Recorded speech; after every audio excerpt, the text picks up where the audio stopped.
Welcome to another episode of Real Estate, Real Life, Real Talk, and Real Live with your host, myself, Damon the Agent.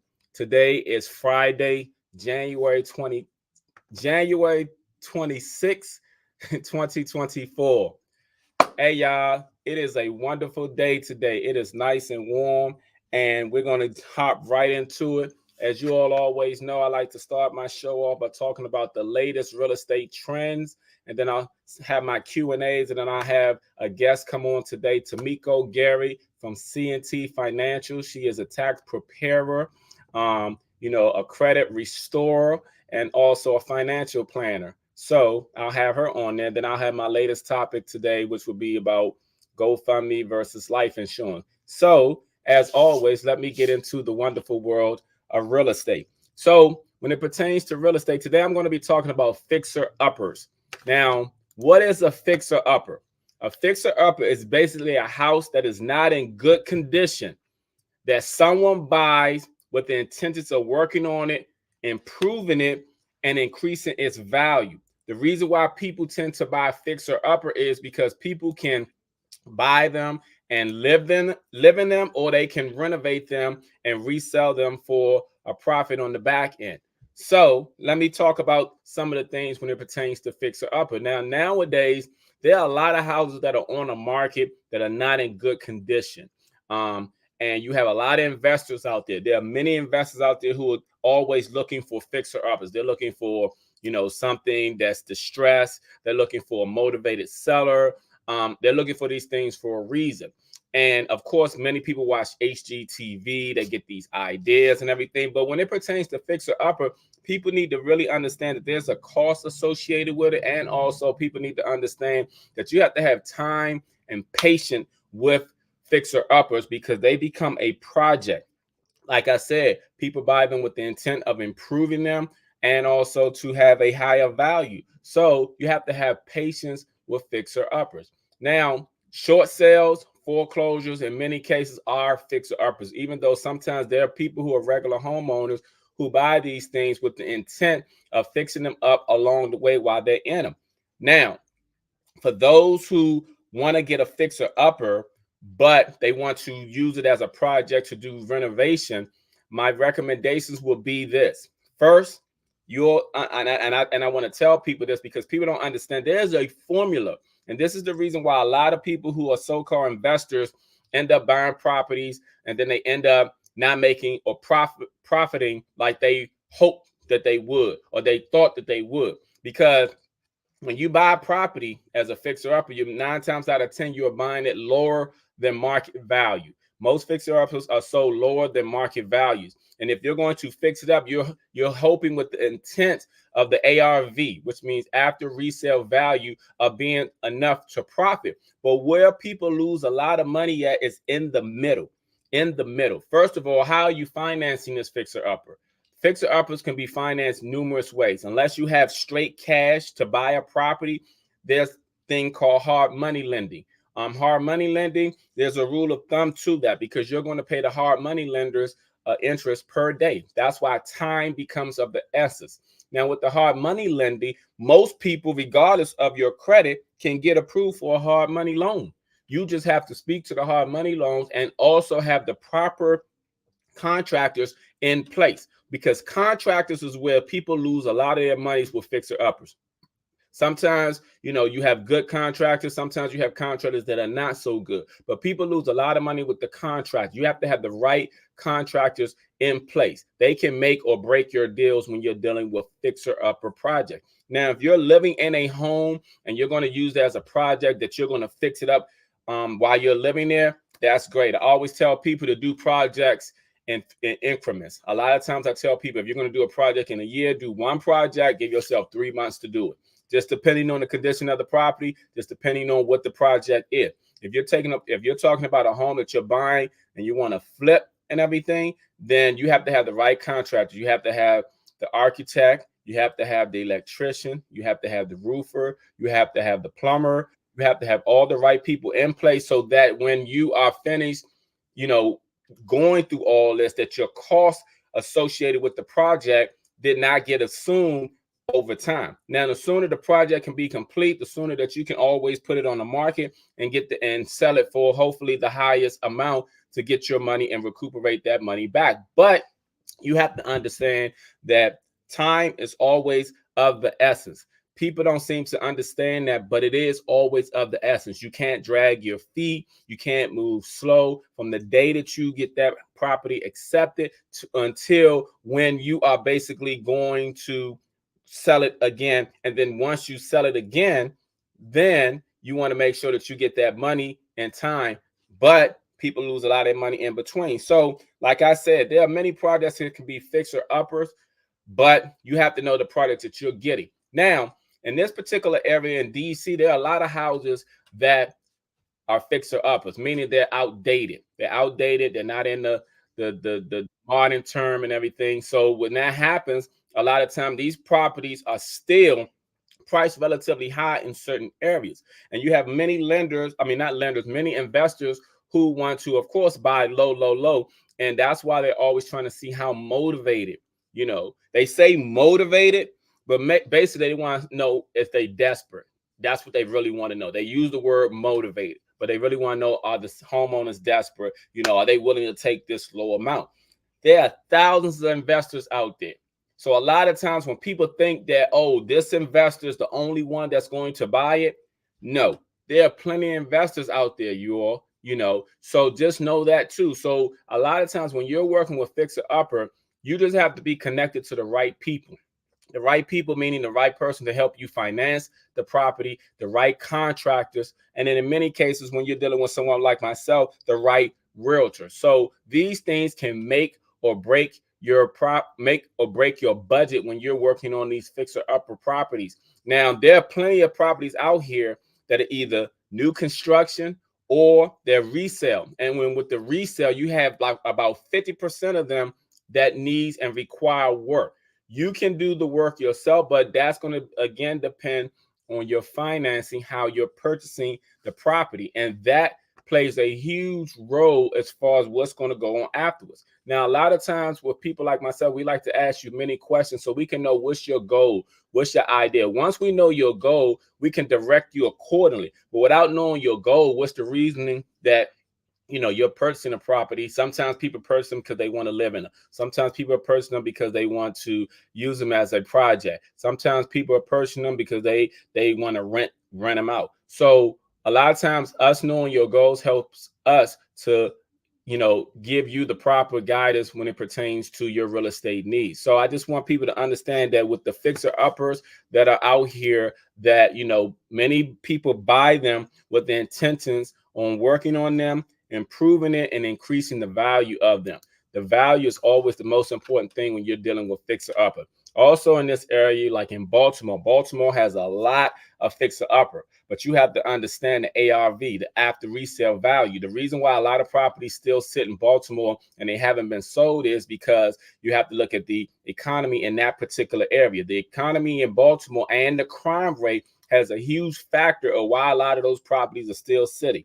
In DC, we have the government. We have a lot more, the economy is stronger in the DC area. So the home values are much higher in DC compared to Baltimore. Like I said, there are plenty of people who go to Baltimore and they buy properties, they fix them up, they try to resell them, and they're not moving. And the reason why they're not moving is not that they're not a good property, is because of the crime rate and the economy. It's huge. It's huge. Every property that I've sold in Baltimore has had some issues with it when it pertains to just the crime rate and the economy. And that's it. Always remember, when it pertains to real estate, location is the strongest point of the value of the home.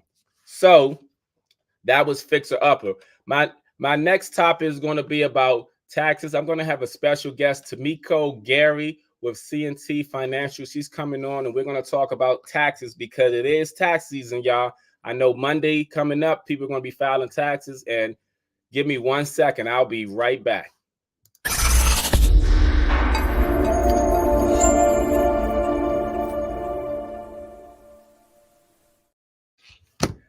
Hello, Miss Gary. How are you? Hello. Can you hear me? Yes, I can hear you perfectly fine. Can you hear me? Yes, I can hear you, Damon. Thank you so much for having me.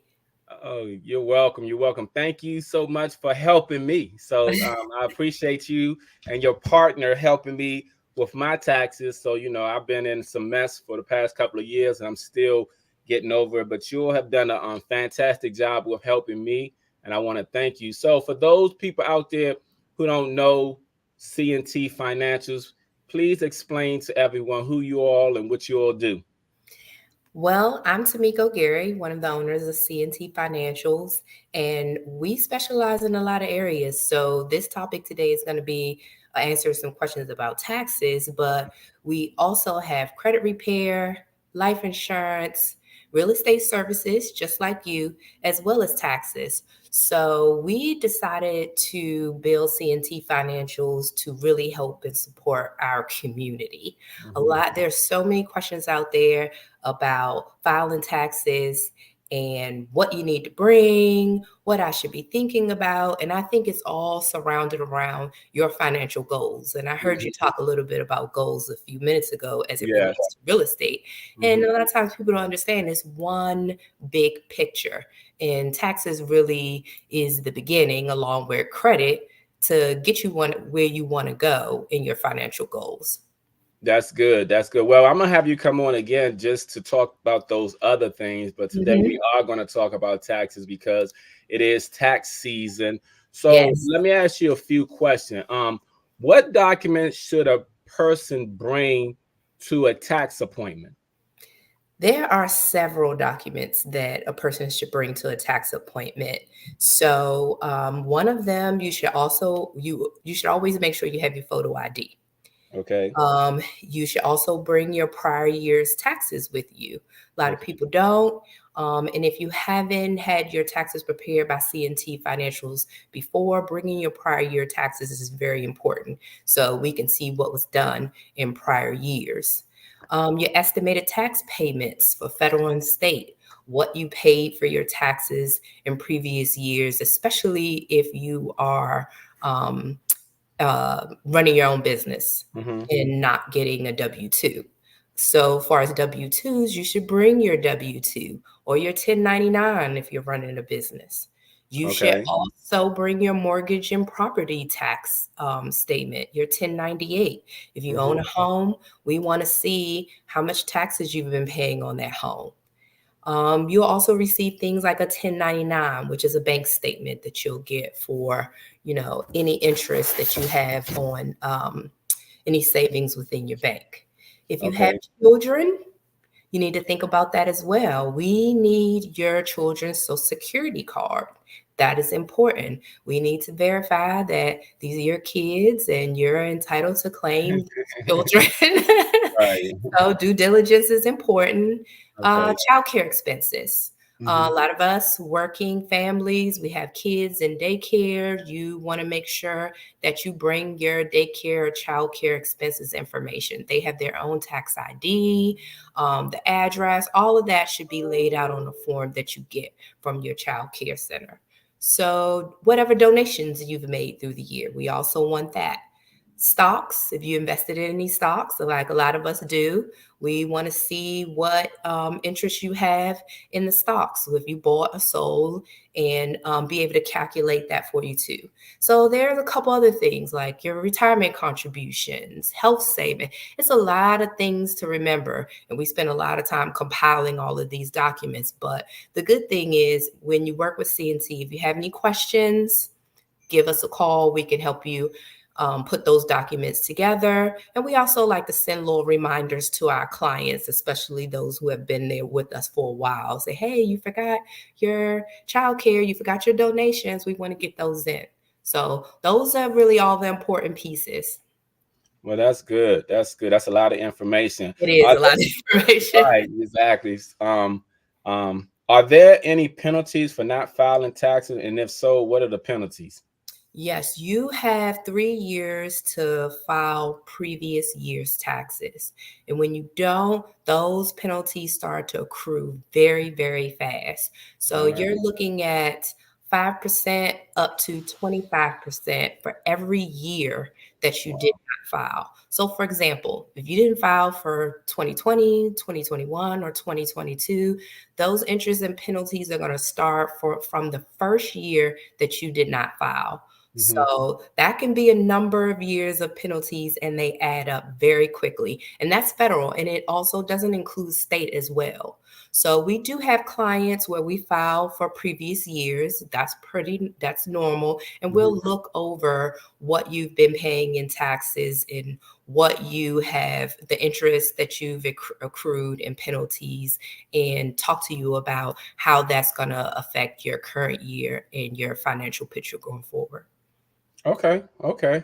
Yeah, I do know about those penalties. So, And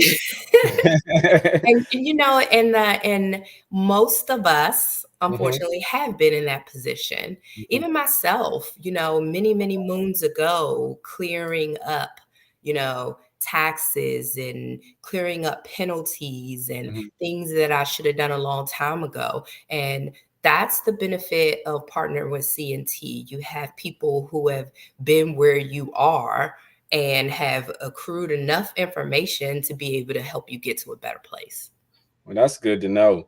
Also, what should you look for on your taxes after they are prepared? Your tax preparer should have a PTIN number. That is an IRS number issued to a preparer that says basically the IRS is giving that preparer the green light to file taxes to process your taxes on your behalf. We've gone through the training, we've gone paid the fees, we've done everything that we needed to do to make sure that we have permission to process your taxes on your behalf.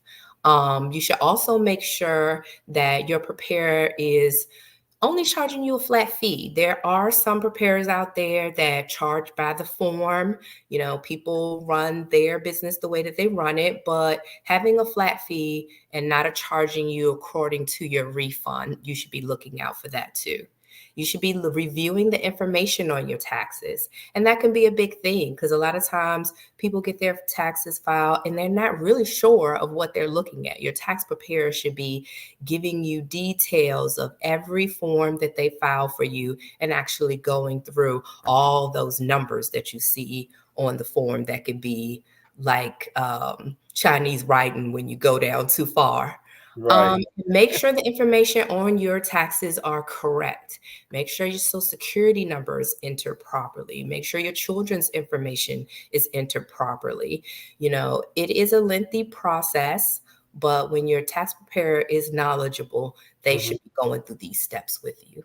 Okay, that's good information. I got a question someone sent me. They say, does the IRS pay interest on your refunds? No. Okay. So, what can happen in that scenario? I can speak from experience.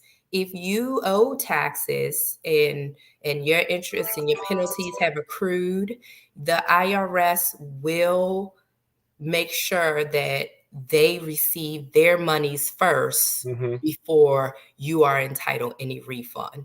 So they're going to subtract from your refund what you're owed. I hope I answered that question. Right. Yeah, no, I think what they were basically saying was when we owe, we have to pay interest, but when they pay us, are they going to pay interest on the refund that they give us if you No. yeah, and I didn't think so, but I just asked the question because it was asked. Yeah. So Yeah. yeah, so it seems like that's a lot of good information and stuff when it pertains to taxes. So tax season is about to begin right Yes, it is. now. So normally, when tax season is about to begin, and it's the rush of people, how would you tell most people moving forward right now, as far as like if they want to contact you or to get in contact, and also what you will offer? And then you mentioned about a flat fee, like you say Mhm. that most to charge a flat fee when you're dealing with a tax preparer. Yeah, I mean, if you go to some of the bigger tax preparation companies, Mm-hmm. they do charge by the form. Mm. So, CNT Financials does not do that. We have a flat fee for preparing your taxes. Okay. Okay. All right. Yeah. I have another question. What would you say in reference to, like, as you know, I had tax issues. So I had a lot of people calling me telling me that they could help reduce my penalties and interest and reduce my tax liabilities. And then I hear it on like the radio stations all the time. I'm listening to Sirius XM and especially on that Kevin Hart station. It's always, oh, if you owe the IRS, they're coming after Mhm. everyone. Give us a call and everything. What do you think about those people who are advertising like that? Meaning, like, are those services legit, or do you think it's just best for people to just contact you or CNT Financials, rather than calling them? Yeah, it would be best to contact C&T Financials. I'm not going to say that they're not legitimate, but from my personal experience, when I personally had to call the IRS years ago to ask questions about taxes, Hmm. payments that I owed, and Hmm. penalties, contrary to what we think, they do work with you. Okay. They will set up plans. They will talk to you about your interests and penalties and try. The IRS will. Okay. So I don't think the advertisements of how um, these companies can do something that you can't do are Hmm. necessarily true. I think a lot of it starts with knowledge and kind of, they tap into some of our own fears, like we can't be advocates Yeah, I'd be for ourselves. scared. Like when I owe tax and I would hear them Yeah. commercials, I'm scared the IRS is coming after you. Yes, yes, Hey, and I'm like, yes. what? Come They're a business on. and you're going to pay them as well for trying to work on your behalf. And you can do that for free. I don't let the fear of the things that you didn't do keep you from making that call to set up a plan, because it also, like I said in the beginning, affects your whole financial picture when you're ready to buy a home, when you're ready to think about any goals that you have. Is all surrounded around money. And one of the first things they do, Damon, is they look at your previous couple year taxes when you want to buy a home, Hmm. and they want to see what that picture looks like. So, yeah, I can't wait to come back to talk about some of the other services, especially credit repair. That is Okay. the Okay. beginning. Yeah. So the next time you come on, that we'll have you talk about the credit repair and Mhm. elaborate more so on that. I mean, I spoke with your partner and we talked about you'll possibly coming next month, just because we don't know how busy you're going to get after next week. Oh So yeah, it's definitely going to ramp up. But right. I look forward to meeting, having our clients and having a sit down session and doing some preparation, one on one. Okay. Well, look here. I thank you very much for You're coming on, sharing welcome. your information, all this tax knowledge, because we all need to gain knowledge when it pertains to taxes. Um, and I'm going to have you all back on next month. And I put your email address right there, which is cntfinancials@gmail.com, just in case Yes. anyone will like to reach out to you all if they have any tax questions that they can. But in the meantime, I want you to enjoy this lovely weather today because it is 70 degrees outside. I know. I can't wait to enjoy it. Yes, I'm excited about the tax season, but I'm more excited about this weather we're having today. Yeah, it's nice. It's nice. Yeah. So I thank you very much for coming on, and I'm going to see you soon. All right. Thank you, Damon. Have a great Thank you. weekend. You too. Bye All bye. right. Bye-bye.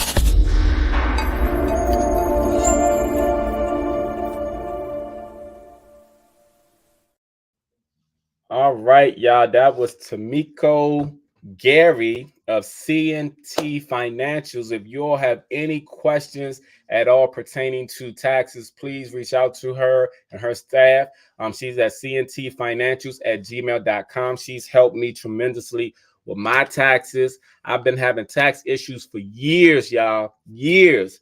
And I'm feeling relieved because they've done some wonderful things for me. So if you also are having any issues when it pertains to taxes, I would strongly recommend you all to reach out to them. And I will have them on again next month. And they're going to talk about the credit repair because they do offer many services to you all out there. So I try to make sure that we all get knowledge. Like she mentioned, knowledge is power. That's also one of my affirmations that I actually have text on my phone every day at 5:20 a.m. and at 5:20 p.m. I have an affirmation that come on my phone that says knowledge is power. The reason why I picked 5:20 is because my daughter was born on May 20th. And then it just to remind it, knowledge is power. So I'm always trying to seek knowledge, and I always strongly suggest that you'll always try to seek knowledge too. And when it pertains to taxes, seek as much knowledge as possible, because people like Donald Trump and all them, they know about the tax laws, the tax game, and they find a way around it. So we need to also be well educated on those things too. So again, if you all have any questions about taxes, please reach out to cntfinancials@gmail.com. So my next segment of today is I'm going to talk about, and she briefly mentioned about life insurance. I'm going to talk about GoFundMe versus life insurance. Okay. The reason why I'm going to talk about this is because I've seen many accounts online in which people, unfortunately are passing away, and people are just, like in the past, I want to say 6 months, there have been people who've been having heart attacks, strokes, and many people are going into GoFundMe. And I do understand like GoFundMe is an easy method in which, people can go that route and to get funds and ask people to donate to their, their cause and everything. But GoFundMe is not guaranteed, you all. And that's part of the reasons why I wanted to just talk to you. It's not a guaranteed method. It's like playing the lottery. You put an amount out there and you hope that people contribute. But what happens if you fall short? What happens if your money falls short of what you're needing? Like, let's say you need $10,000 for funeral, and then you're unable to get that $10,000. What if you only get $500 and you're still falling short? What people don't understand is that life insurance is a way to invest in yourself. It is a way of means. See, here's the thing. When we get money, so many people out here, they take trips, they spend money on fancy clothes, they get alcohol, they party all the time, and there's nothing wrong with enjoying life. There's nothing wrong with it. But the problem is we live for today. Many of us, we don't think about tomorrow. Then when tomorrow comes, we look for someone else to bail us out of our situation, such as GoFundMe.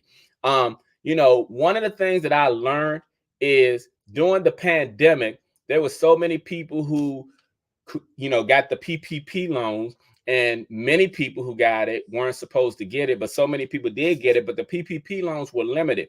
Did you know that there were so many people who had IUL life insurance policy, in which those people who had invested more than 2 years into their policy, they were able to pull the money tax-free, no withdrawal, and they were able to get way more than the PPP loan would give them in many cases, and they didn't have to pay it back. So again, when I was just talking about knowledge is power, I think a lot of us need to understand about the knowledge that we need to have amongst ourselves and the knowledge we need to share with each other. See, a life insurance policy is just not when you die and a death benefit to your loved ones. A life insurance policy can be used while you're still alive. It's called life insurance. While your life is still here, you need to insure, but at the same time, you need to start to use it. I say this to say that I looked into GoFundMe, and I don't have nothing wrong with it, because there are people who need it, and sometimes it's just unfortunate. That's the only means away. But one of the things that I looked at when I looked into GoFundMe was that I also noticed that before the pandemic, they used to charge a 0.5% transactional fee. That was before the pandemic. When people started to pass away due to COVID, due to the vaccination, they changed their 0.5% to 2.9%. They went up to 2.9%. And then last year I looked at it, I was like, wow, it went up to 2.9% plus 30 cents.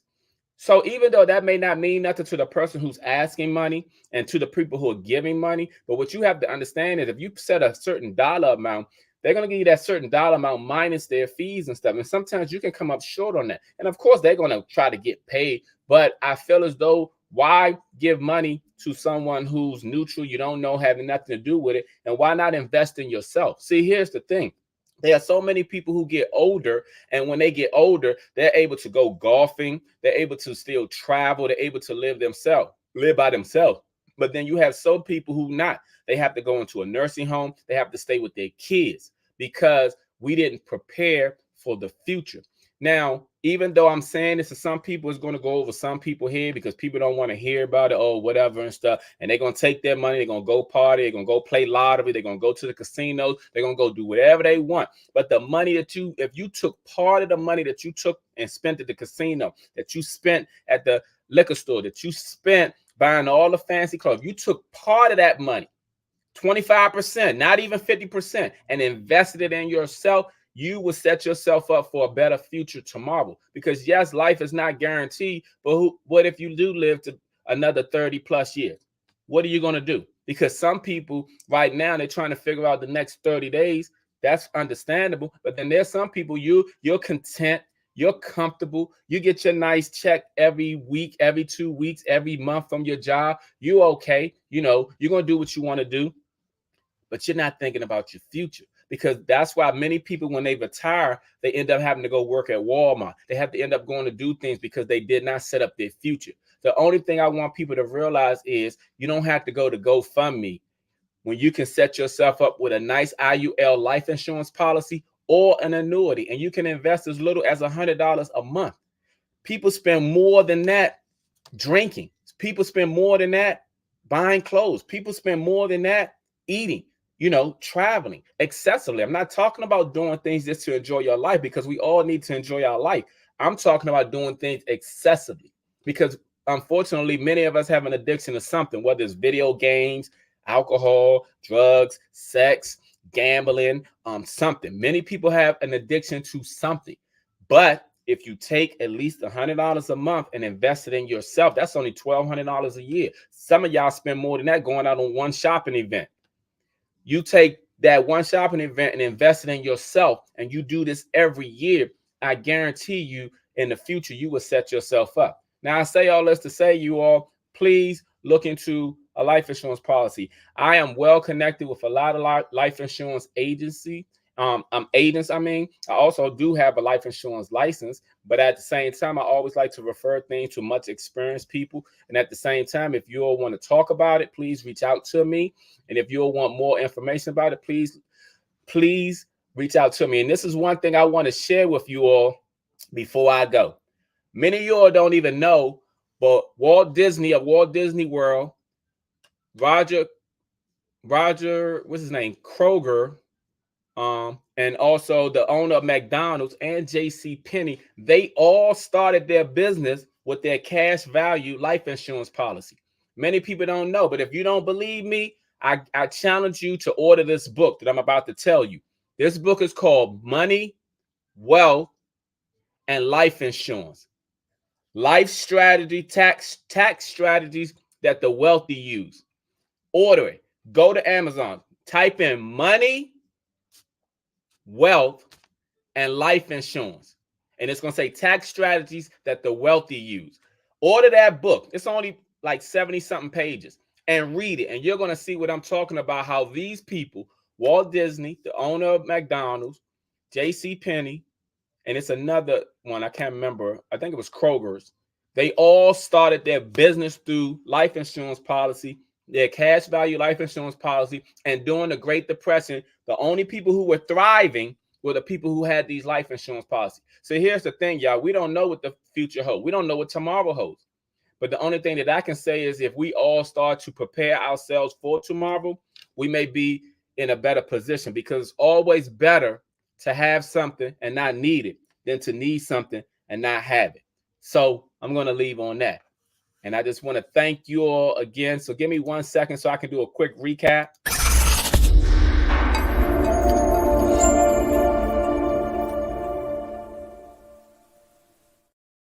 Okay, you all, again, let me do a quick recap. Now, recap is on fixer-uppers. When it pertains to fixer-uppers, these are always project properties in which are not in good condition, with the intentions of working on them, improving them, and increasing the value. But also factor into it that it can be project, you need patience, and you need cash. And you need to also have the right contractors when working on fixer-uppers. And then also I had my tax advisor on today, in which she gave a lot of valuable information. She's going to be back on next month, when she's going to be talking about credit repair. And again, I'm going to do one Q&A. That's one question and answer before I go. a person saying, and this is tax related. She said, why do lenders need my last year tax why do lenders need my last 2 years tax returns if they can pull my tax transcript from the IRS? That's a great question. Here's the thing. Most lenders require your last 2 tax returns, and what they do is a 4506T. A 4506T is a transcript in which they will verify whatever you filed with the IRS to make sure that that's the same thing on your taxes. The reason why they do that is because there have been many people in the past who said they earned a certain amount, who've had actually fake tax returns, giving them to the lender, and then come to find out later on that what they gave to the lender was not actually what they filed with the IRS. So nowadays, lenders tend to verify to make sure that all borrowers and buyers are being ethical and honest about what they actually file, because receiving your tax return is quicker. They can move quicker as far as approving you and everything, but they still have to verify throughout the process. So they don't get your tax transcripts right away. And then also doing the 4506T is also to make sure that you actually did file your taxes, because you can hand a lender some tax return, but that doesn't necessarily mean that you actually filed your taxes. So they want to make sure all these tax things are very important, because here's the thing. Whenever you have ownership of any property in the United States, Uncle Sam wants to make sure that they get their money. That's taxes, property taxes, all taxes. That's why, if you all notice, we're taxed on everything. Like a lot of times before you get paid, they tax you on the pre-tax. When you go and pay for something, you get paid on the after-tax. And then when you file taxes, you're paying taxes on the money that you already paid taxes, pre-tax and after-tax. But that's just the way things go. And also, like I said, GoFundMe versus life insurance. Here's the thing, y'all. Please invest in yourself in a good life insurance policy or an annuity. It can be as little as $100 a month. If you want to talk to me about it, I am happy to talk to you about it. I have some strong, educated people who've been doing it for 30 plus years on my team to assist any and every one of you. I want all of us to win, y'all. That's my goal, for all of us to win in all aspects of life. You know what I'm saying? We're all winners. And many of us have lost so long and in so many areas and stuff that it's time that we start to win. One of the things that we need to start winning is setting up our future and having financial literacy. Because without the financial literacy, many people are failing in many ways. In many ways. Let's, you know what I'm saying? Let's enjoy life. Enjoy life in many ways also. So I want to thank you all for joining me today. I'm going to see you all next Friday, same time. And please follow me on all social media platforms. That's Damon the Agent. I am on Facebook, LinkedIn, YouTube, TikTok, Instagram, Twitter, Snapchat. Follow me on all of it, /Damon the Agent. You can always find me on DamonTheAgent.com. And if you have any questions, please reach out to me. You all have a great weekend. Thank you.